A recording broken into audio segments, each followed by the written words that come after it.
પરમાર ફકરાનું વાંચન કરો. દક્ષા દોડી, દક્ષા સાથે શ્રદ્ધા દોડી. દક્ષા અને શ્રદ્ધાને જોઈ પ્રજ્ઞા દોડી.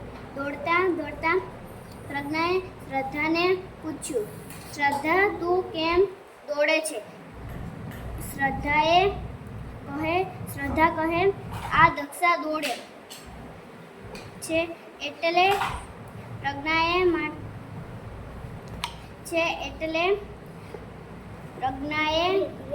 મોટા અવાજે દક્ષાને પૂછ્યું, દક્ષા, તું કેમ દોડે છે?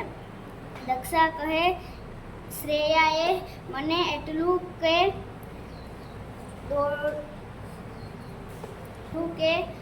દોડ, તારી પાછળ ભમરો પડ્યો છે. દોડતા દોડતા ખૂબ